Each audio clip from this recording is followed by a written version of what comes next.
Vamos a darle la bienvenida a nuestros invitados. Hola, ¿cómo están? ¿Cómo les va? Bueno, ya algunos, todos, conocidos de la casa. Vamos a seguir presentándolos de a uno. Vamos a presentar primero a Damián Di Pace, director de Focus Market.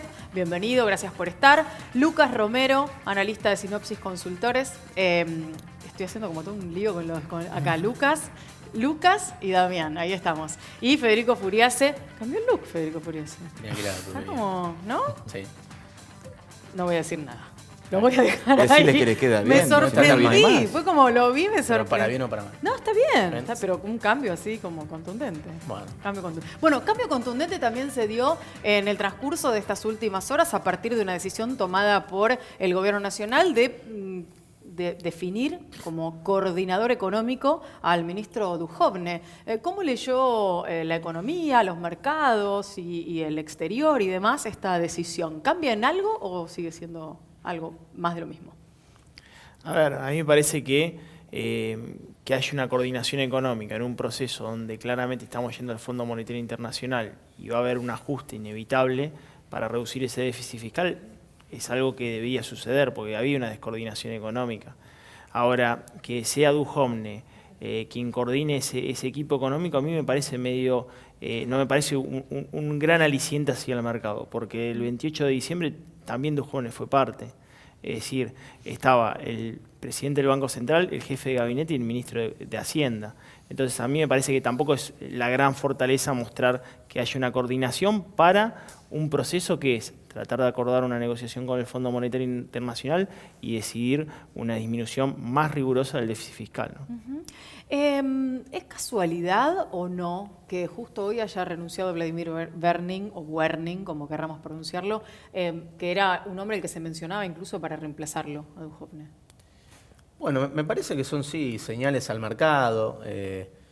Me parece que lo que se quiere hacer es, cuando uno escucha la conferencia del presidente la semana pasada, me parece que el presidente aceptó o reconoció que hubo una falla de coordinación, sobre todo el 28 de diciembre, ¿no? Recordemos que fue cuando se flexibilizaron las metas de inflación y a partir de ahí, algo que tenía sentido macroeconómico, porque la meta del 10% no tenía credibilidad y te iba a exigir mucho desde el lado de la tasa de interés sin conseguir los resultados. Pero a partir de ahí el mercado entendió un poco que el Banco Central había perdido el instrumento que tiene para bajar la inflación, que es la tasa de interés.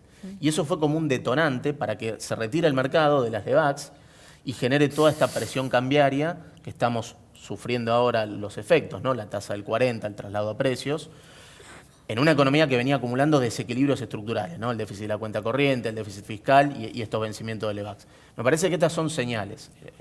Macri refuerza más ajuste fiscal, bajar la inflación y Banco Central independiente. Me parece que en esa pulseada donde se reconoce esa falla de coordinación, por ahora el presidente del Banco Central parece más fortalecido en esto de la independencia del Banco Central y me parece que quizás esto de concentrar el poder económico en Duhovne y un poco menos en la jefatura de gabinete, donde de ahí se había desprendido un poco la idea del 28 de diciembre. Me parece que son señales al mercado. Se trata de recuperar credibilidad del mercado. No va a alcanzar solamente con la red de contención del fondo que nos va a poner 30, 40, 50 mil millones de dólares. Además hay que recrear confianza en el mercado. Estas señales tienen que ver con eso, pero algo más difícil. No va a alcanzar con eso. El gobierno tiene que manejar ahora un panorama económico y político que va a estar mucho más complicado. Perdón que lo interrumpa, que Nico iba a hacer una pregunta, pero quería preguntarle a Lucas a propósito de lo que decía recién Federico. ¿Cómo es la mirada? Porque desde las consultoras está también analizando, bueno, ¿qué pasa con este cambio de perfil? ¿Qué ven ustedes? Y me quería enganchar con lo que decía Federico porque los economistas han discutido en estos últimos días lo que yo digo, la ruta de navegación, hacia dónde ir, cómo ir, qué aspectos de la economía, acomodar. Yo desde un enfoque más político digo, quizás también vale la pena discutir, bueno, no solo la ruta, sino qué pasa en el puente de mando. Porque, y no es porque estoy dudando de las condiciones del capitán para conducir el barco y para llevar el barco a esa ruta, sino si el capitán acciona la palanca, el barco funciona. Si el capitán gira el timón, el barco dobla. Entonces creo que el interrogante que nos dejó esta crisis cambiaria, y que fue además también componente político de las dudas que tenía el mercado, fue si el gobierno estaba en condiciones de garantizar el cumplimiento del programa de normalización económica.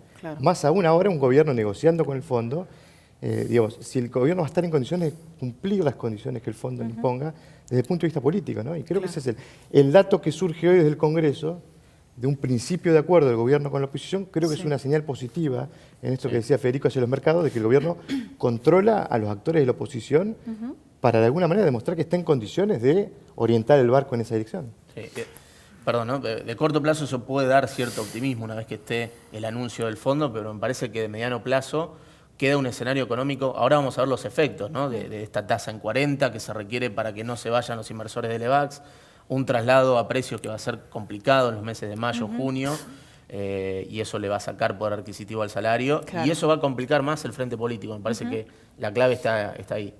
Más de una vez, incluso en este programa, hablamos del efecto del 28 de diciembre, y creo que nunca nos detuvimos a explicar qué fue lo que pasó, o sea, qué representaba esa famosa foto que hoy tanto mencionamos, pero si pueden explicarlo ustedes en palabras que podamos entender todos, ¿qué fue lo que pasó ese 28 de diciembre?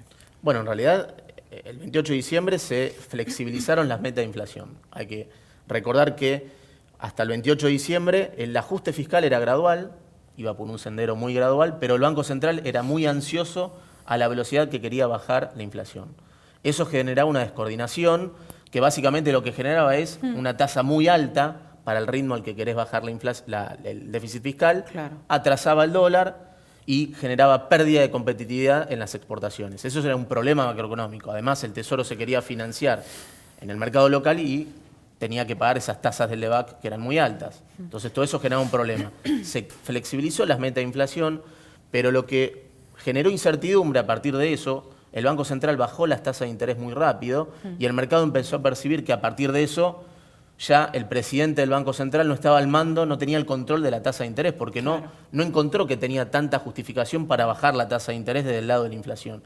Eso generó ruido con una economía que venía acumulando desequilibrios en este gradualismo, que requiere crecer, bajar la inflación con tasa de interés, bajar el déficit fiscal subiendo tarifas, y creo que fue un condimento para esta pérdida de credibilidad, gatillar a la salida de ahí quiero sumar algo, porque la descoordinación que se vio ahí fue que claramente cuando se restableció esa meta, vos tenías un ministro de Energía que en realidad no sabías cuánto iba a impactar regulado, porque no sabía qué ajuste de tarifa íbamos a hacer.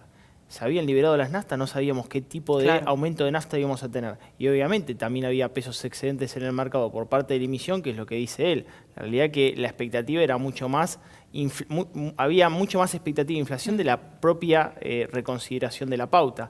Pero en esa parte digo, sí, era necesaria la coordinación en ese 28 de diciembre. La fortaleza había que haberla mostrado ahí. En ese momento. En ese momento la expectativa de inflación era 17. Se subió la meta a 15 y se bajó la tasa de interés. A propósito de estas cuestiones, porque tiene que ver con eso, mencionar el gradualismo, y hay varios de los exfuncionarios de este gobierno que han salido a hacer declaraciones, muchas de esas fuertes, por cierto. Uno de ellos es Carlos Melconian, que a propósito de gradualismo, hace horas nada más decía lo siguiente. A no confundir que es un problema de dinámicas. O sea, de aquí en adelante, no se trata de ir más rápido. No se trata de que falló el gradualismo lento y hay que ir a un gradualismo veloz. Hay un problema de política económica. Bueno, lo define como un problema de política económica. ¿Acuerdan con esto? ¿Concuerdan con esto? Y la realidad es que todavía se siguen viendo muchas incoherencias respecto de la política económica. A mí me parece que respecto del programa económico, ahora la realidad es que el gobierno tuvo que recurrir al financiamiento justamente del Fondo Monetario Internacional porque no lograba resolver la macro solo.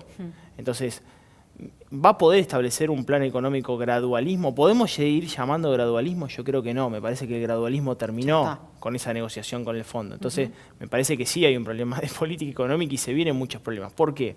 Lo hablábamos con Federico antes de entrar. Vos fíjate que claramente el consumo está resentido. Si vos haces un proceso de ajuste, ¿qué le va a pasar al consumo? Se va a resentir más. Claro. Entonces, para que mucho de este crecimiento se sostenga, eso es importante. ¿Puede crecer la economía? Sí, pero también el ajuste te va a llevar a un recorte de obra pública. Entonces, la realidad es que el programa económico del gradualismo me parece que ya debería ser un capítulo aparte. Me parece que ya no hay más gradualismo. La situación en la provincia de Buenos Aires respecto de que tiene uno de los sectores más perjudicados hablamos del conurbano bonaerense, ¿no? Con estos ajustes graduales, que en el caso de las tarifas se ha resentido bastante. Económicamente, ¿cómo están los números actuales en la provincia de Buenos Aires frente a todo este panorama y cómo planean afrontar esta crisis? ¿En términos de opinión pública o en términos económicos? Ambos.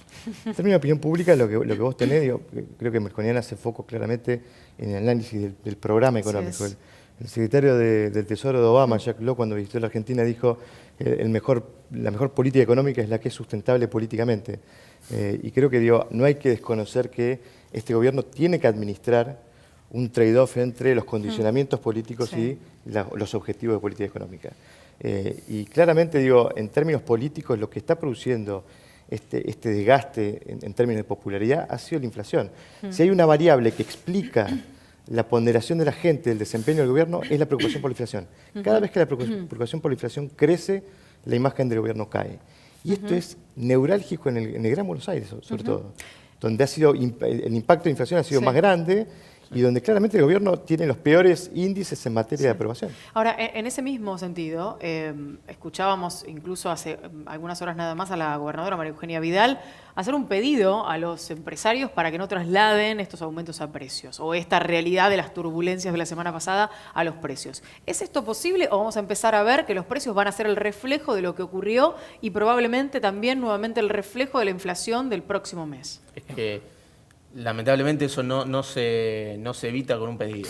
Acá lo que está haciendo el Banco Central, esta tasa de 40% que está poniendo, trata de moderar el traslado de precios. Porque con una tasa de 40%, ¿cuál es el incentivo de las empresas? Desarmar inventarios rápido en un mercado que está más debilitado, porque todo el costo financiero de los créditos es más alto. Entonces, al desarmar inventarios en un mercado más débil, el margen para trasladar a precios el aumento del dólar es mucho menor. Pero esa tasa de 40 lo hace a costa de un enfriamiento de la actividad. Y es verdad lo que manifiesta él, porque fíjate que tiene muy poco margen, porque la realidad de consumo en abril cayó 3%, en supermercados hasta 300 metros cuadrados, en grandes cadenas cayó 7,6%. Entonces la realidad es que también el empresario, a pesar que deriva, le cuesta mucho derivar. Y hay muchos ingredientes, porque vos tenés aumento de nafta todavía pendiente de abril, aumento de tarifa, aumento de paritaria, bonos compensatorios no remunerativos, tipo de cambio, más el costo de endeudamiento, porque esa tasa también te genera un costo de endeudamiento que vos lo terminás trasladando al precio. Ahora, hoy se reunieron con las grandes empresas, y ahí yo quiero dividir lo que yo digo, dólar góndola, traslado directamente a precio, harina, 20% tipo de cambio 19 fue directo, y obviamente tenés un commodity dolarizado como es trigo maíz, y lo que yo llamo dólar oligopólico, que ahí sí le puedo decir a Vidal, puede llegar a tener razón. ¿Dónde? Cerveza, 97% del mercado lo tienen 2 empresas. Entonces ahí podría aplicar la nueva ley de defensa de la competencia, pero cuando esté reglamentada. Claro. Mientras tanto... Azúcar, 70% un jugador. Pero la realidad es que es un fenómeno estructural, no lo va a resolver en 2 días esa situación. Y me parece que si el anterior gobierno... ¿Hay intención de resolver ese fenómeno estructural? Porque también esa es una realidad. Digo, si sabemos que existe, tiene que haber intención política. Si el anterior gobierno, con el fundamentalismo que tuvo, lo atacó directamente, porque fue directamente hacia esa situación, y no lo pudo resolver, imagínate que es mucho más pro mercado y donde debería haber una competencia que los precios estén liberados y compitan en esa intensidad en el mercado, ¿no? A nivel de opinión pública, ¿cuál es el límite de resistencia frente a los aumentos, ¿no? Porque uno dice, bueno, está bien, la sociedad sabía a dónde iba cuando votó, bueno, se vienen más aumentos, ¿y cuál es el límite? O sea, ¿cuál es, históricamente, a nivel estadístico, ¿no? ¿Cuándo se produce algún quiebre y dice, bueno, sí, yo voté, pero hasta acá llego? Mira, los niveles de popularidad que tiene el gobierno hoy, están en línea con lo que es su base electoral. El 30% de aprobación, que está bastante en línea con lo que fue la intención de la cantidad de votos que obtuvo Macri en octubre de 2015. Creo que la inflación es el primer gran fracaso de la política económica. Es la primera vez que el gobierno no va a poder decir que el proceso de desinflación está en marcha. Es la primera vez que la inflación crece desde el comienzo del ciclo, cuando tuvimos el reacomodamiento del tipo de cambio que había generado ese pico de 40% en 2016.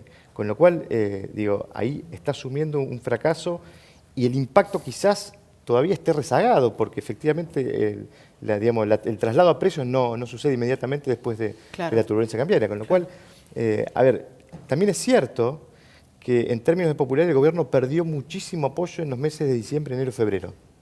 Acá hay que hacer la distinción esta que hacen los estrategas electorales entre voto duro, voto blando, voto posible, voto... Bueno, también está el apoyo duro, el apoyo blando. El gobierno perdió mucho apoyo blando entre diciembre, enero y febrero. Ahí la caída de los índices de popularidad fueron muy fuertes. No estábamos viendo caídas significativas en los meses de marzo, abril, pero mayo marcó quizás un quiebre en esa tendencia a propósito de la crisis. ¿Y hay posibilidad o capacidad por parte del gobierno, desde las estrategias que puede implementar a partir de ahora, de recuperar esa imagen perdida? Bueno, yo creo que ahí la clave es no mirar las estadísticas que miran los economistas, sino mirar las estadísticas que mira la gente, ¿no? Las que siente la gente. Creo que ahí va a estar la clave del gobierno. Por eso yo creo que las declaraciones de Vidal son más unas declaraciones que tratan de enviar una señal que efectivamente ser un instrumento de política económica. Claramente le está diciendo a la gente, nos estamos ocupando del problema que a ustedes les preocupa. Claro. Y ahí la estadística de la gente es inflación, poder adquisitivo y trabajo. O sea, digamos, yo creo que ahí hay un tema. ¿Qué pasa? El gobierno cuando gana, incluso gana en las legislativas, gana justamente apostando que la macro se estabilice. Y el gobierno no lo logra, es una gran defraudación. Claro. Entonces, al generarse eso, claramente ahora te va a votar por el bolsillo y llega en un escenario complicado, porque claramente ahora, cuando viene el proceso de ajuste, que no lo logró la estabilidad gradualista de la macro, le va a pegar fuerte, porque no conozco votante que te vote en la escasez. El votante vota en la abundancia.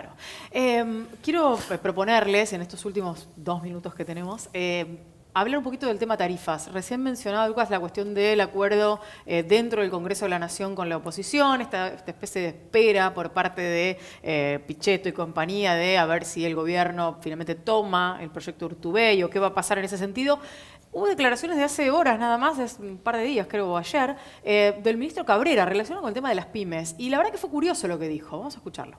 Una pyme industrial, el promedio de sus costos respecto de las tarifas eléctricas está en alrededor del 3 al 5%.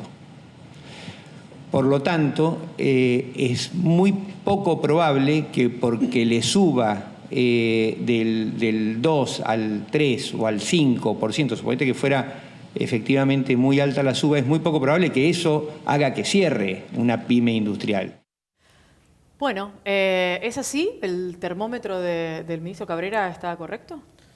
Bueno, en realidad, en el tema de las pymes, ahí la suba de tarifa fue bastante fuerte, igual que en el bolsillo del consumidor.